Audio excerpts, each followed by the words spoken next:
শুনি আমি এখানে আছি, আপনি যান। কিছু দূর পর আগাইতে লাগলেন, আগাইতে আগাইতে ইব্রাহিম আলাইহিস সালাতু ওয়াস সালাম তাকায়া দেখেন, পিছনের দিকে তাকায়া দেখে মা হাজেরাকে আর দেখা যায় না, সহধর্মিণী হাজেরাকে দেখতে পায় না, দুধের শিশু ইসমাইলকে দেখতে পায় না।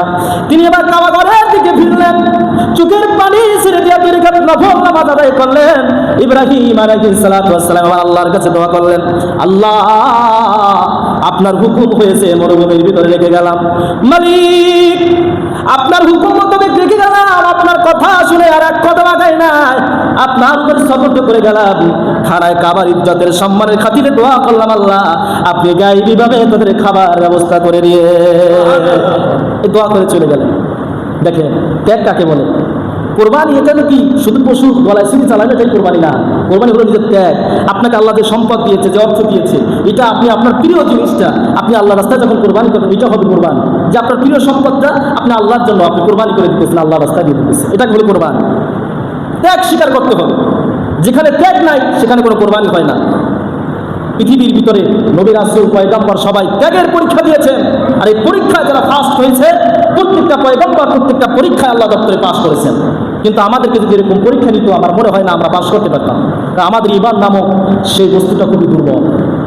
ইব্রাহিম আলাইহিস সালাম দোয়া করলেন, মা হাজেরা দুধের শিশুকে সাথে নিয়ে যখন রইলেন, পানি যতটুকু ছিল পানি এক পর্যায়ে ফুরায় গেল, খেজুরও শেষ, আর পানি না খাইলে বাচ্চা দুধও খাইতে পারে না। ইসমাইল আলাইহিস সালাম চিৎকার মেরে কান্না করতেছে, বাচ্চা মানুষ গলা শুকায় গেছে, পিপাসায় কাতর হয়ে কান্না করতেছে, আর দুই পা দিয়া মরুভূমির পানিগুলো, ওই মরুভূমির বালিগুলো এরকম সরাচ্ছে। দেখবেন ছোট বাচ্চারা যখন কান্না করে তখন মাটির উপরে দুই পা আছে, দুই পা দিয়ে এরকম মাটির উপরে ঘষে, তো ওরকম কাঁদতেছে ইসমাইল আলাইহিস সালাতু ওয়াস সালাম পানির পিপাসায়। মা জননী, পৃথিবীর কোন মা পারে সন্তান পিপাসায় কাঁদতে? মা কি সহ্য করতে পারে? মা হাজেরা তিনি দৌড়াইতে লাগলেন, সাফা মারওয়ার মাঝখানে কতক্ষণ যায় পাহাড়ে, কতক্ষণ যায় পাহাড়ে দৌড়ায়, এভাবে দৌড়াইতেছে আর পানি খোঁজ করতেছে।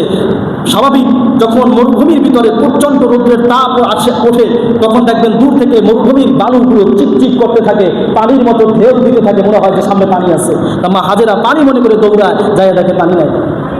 এর জন্য হাজিদের জন্য যারা হজ উমরা করে তাদের জন্য সাফা মারওয়া এখন দৌড়ানো, এটা কিন্তু আল্লাহ তাআলা হজের একটা অংশ করে দিয়েছে, 7 বার দৌড়িতে হয়। ওইটা হলো মা হাজেরা দৌড়াইছিল, আল্লাহর উপর বিশ্বাস রেখেছিল, তিনি যে দৌড়াইছিল এটাকে আল্লাহর খুব ভালো লাগছে, এর জন্য আল্লাহ তাআলা এটা কিয়ামত পর্যন্ত যেন মানুষ স্মরণ রাখে, এর জন্য এটা হজের ভিতরে এটা অংশ বানায় দিয়েছে। যে হাজির সাহেবরা 9 তারিখে যাবে, 9 তারিখ থেকে আনুষ্ঠানিকভাবে হজ শুরু হবে। সম্মানিত হাজিরি, তো ইসমাইল আলাইহিস সালাম পানির পিপাসা যখন দুই পা দিয়ে এরকম বালু সরাচ্চার কান্না করতেছে, আল্লাহ রাব্বুল আলামিন সঙ্গে সঙ্গে ইসমাইল আলাইহিস সালামের পায়ের কদমের নিচ থেকে মরুভূমি ফাঁক করে দিয়া তিনি জমজমের পানি কুদরতিভাবে বের করে দিছে। জমজমের পানি সর্বপ্রথমে কূপ থেকে প্রথম বের হইল ইসমাইল আলাইহিস সালামের পায়ের নিচ থেকে।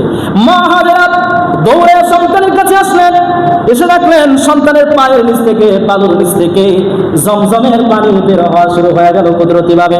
মা হাজেরার বুঝতে বাকি নাই, এই সন্তান ভবিষ্যতে পয়গম্বর হবে, তাতে সন্দেহ নাই।